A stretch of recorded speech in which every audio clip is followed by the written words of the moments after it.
सुप्रभात सभी साथियों को। जैसा कि हमने सोचा था कि आप लोगों के ज़रिए आप लोगों के समक्ष हम पेश आएँ और हर एक सब्जेक्ट का जीके, जीएस सभी का एक सार आप लोगों को देने का प्रयास करें। तो आज हम इतिहास से शुरुआत कर रहे हैं और इतिहास में हम प्राचीन भारत के इतिहास के बारे में जानेंगे। तो हमारा जो भी सिद्धांत रहेगा वो ऑब्जेक्टिव टाइप में ही रहेगा और इम्पोर्टेंट सभी क्वेश्चन सब देने का प्रयासरत रहेगा। तो पहला है, भारत का प्राचीन धर्म ग्रंथ वेद है। वेद 4 है: ऋग्वेद, यजुर्वेद, सामवेद एवं अर्थवेद। ऋग्वेद में 10 मंडल, 1028 सूक्त और 10,462 ऋचाएँ हैं। जैसा कि आप लोगों को पता है कि सबसे पुराना वेद जो है हम लोगों का वो ऋग्वेद है। ऋग्वेद में आर्य के राजनीति के बारे में पता चलता है। इसके तीसरे मंडल में सूर्य एवं गायत्री मंत्र का भी उल्लेख है। गायत्री मंत्र, कभी कभी क्वेश्चन पूछा जाता है कि गायत्री मंत्र कहाँ से लिया गया है या किस वेद में है, तो वो ऋग्वेद में है। 9वें मंडल में सोम देवता का उल्लेख है। सोम देवता का उल्लेख ऋग्वेद के 9वें मंडल में उल्लेख किया गया है। वहीं 8वें मंडल में ऋचाओं को खिल कहा गया है। 10वें मंडल में चारों वर्ण का उल्लेख है। ऋग्वेद में चारों वर्णों का उल्लेख 10वें मंडल में किया गया है। चारों वर्ण कौन कौन सा है? तो ब्राह्मण, क्षत्रिय, वैश्य और शूद्र। इसमें इंद्र के लिए 250 तथा अग्नि के लिए 200 ऋचाओं की रचना की गई है। ऋग्वेद में इन सारी चीजों की रचनाएं की गई हैं। ऋग्वेद के बाद आते हैं यजुर्वेद। यजुर्वेद एक ऐसा वेद है जो गद एवं पद दोनों में है। उसके बाद हम आते हैं सामवेद। सामवेद को भारतीय संगीत का जनक भी कहा जाता है, क्योंकि इसमें जितनी भी बातें हैं वो संगीत से ही रिलेटिव हैं। आगे बढ़ते हैं अर्थवेद। अर्थवेद में तंत्र मंत्र, जादू टोना का वर्णन किया गया है। इसमें सभा एवं समिति को प्रजापति की 2 पुत्रियां कहा गया है। किसमें? अर्थवेद में। वेदांग 6 हैं: शिक्षा, ज्योतिष, कल्प, व्याकरण, निरुक्त तथा छंद। कुछ पुराण है, मत्स्य पुराण सबसे प्राचीन पुराण कहलाते हैं। पुराण और संबंधित वंश के बारे में भी इसमें बताया गया है। जैसा कि आप देख रहे हैं स्क्रीन पर, विष्णु पुराण का संबंध है मौर्य वंश से। मत्स्य पुराण का संबंध है आंध्र सातवाहन वंश से। वायु पुराण का संबंध है गुप्त वंश से। उसके आगे बढ़ते हैं 16 नंबर में स्मृति ग्रंथों को सबसे प्राचीन मनुस्मृति मानी जाती है। मनुस्मृति जो है स्मृति ग्रंथों में सबसे प्राचीन माना जाता है। जातक में बुद्ध की पूर्व जन्म के बारे में बताया गया। जातक एक पुस्तक है जिसमें कि बुद्ध के पूर्व जन्म के बारे में बताया गया है। आगे बढ़ते हैं 18 नंबर में हीनयान का प्रमुख ग्रंथ कथा वस्तु है। 19 नंबर में आते हैं जैन साहित्य को आगम कहा गया है। जैन साहित्य को हम लोग आगम के नाम से जानते हैं। आगे बढ़ने के बाद 20 नंबर में जैन धर्म का इतिहास कल्प सूत्र से ज्ञात होता है। 21 नंबर में है जैन ग्रंथ भगवती सूत्र में महावीर की जीवनी है। 22 नंबर में आते हैं अर्थशास्त्र के लेखक का नाम चाणक्य है, जिसको कौटिल्य भी कहते हैं। 23 नंबर में है कल्हण द्वारा रचित पुस्तक राष्ट्ररंगिनी है, जिसका संबंध कश्मीर के इतिहास से। कल्हण की एक पुस्तक है जिसका नाम राष्ट्ररंगिनी है और उसमें कश्मीर के इतिहास के बारे में बताया गया है। अरबों की सिंध विजय का वृतांत चचनामा लेखक अली अहमद में है।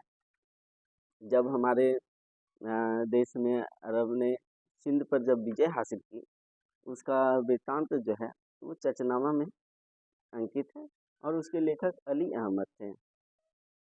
अष्टाध्यायी के लेखक पाणिनि है। यह संस्कृत व्याकरण की प्रथम पुस्तक है। 26 नंबर में आते हैं कात्यायन की गार्गिक संहिता ज्योतिष ग्रंथ है। 27 नंबर में पतंजलि पुष्यमित्र शुंग के पुरोहित थे।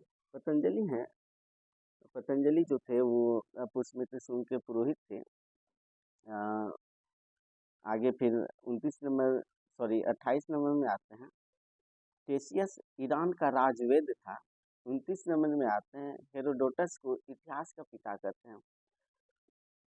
क्वेश्चन आता है कि इतिहास के पिता किसे कहते हैं, तो हेरोडोटस को इतिहास का पिता कहते हैं।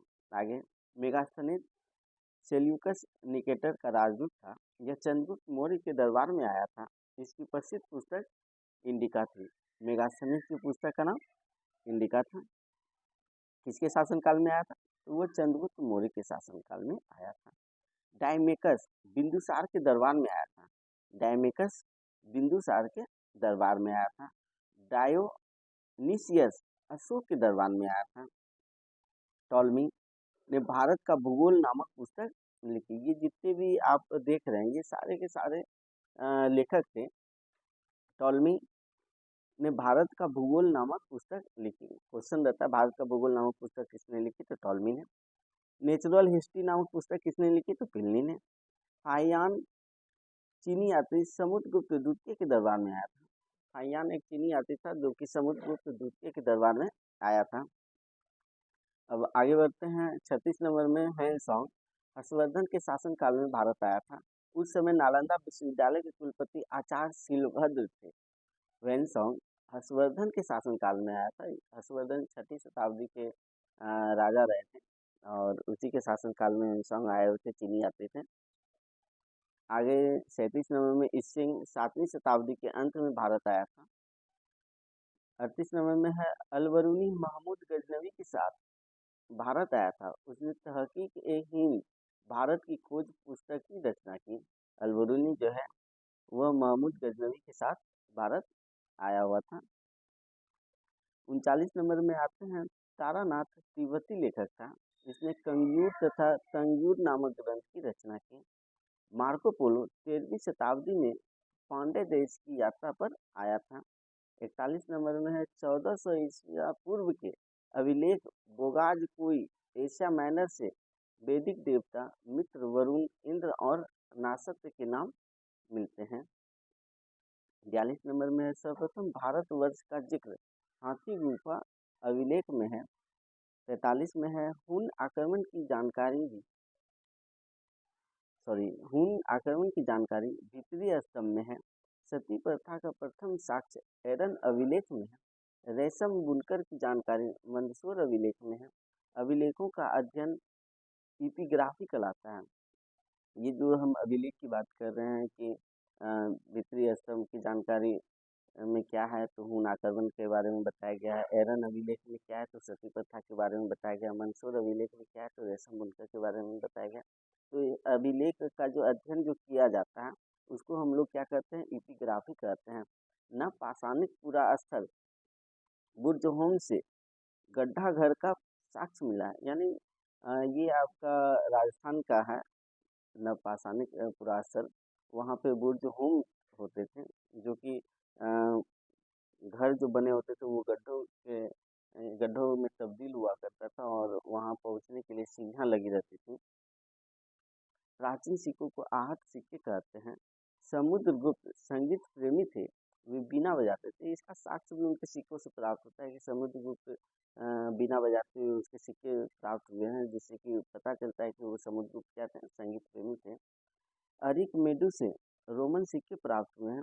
अरिकमेडु जो पांडिचेरी के पास है, वहाँ रोमन सिक्के प्राप्त हुए हैं। अब हमारे सामने यहाँ 50 नंबर के नीचे है हाथी गुफा अभिलेख।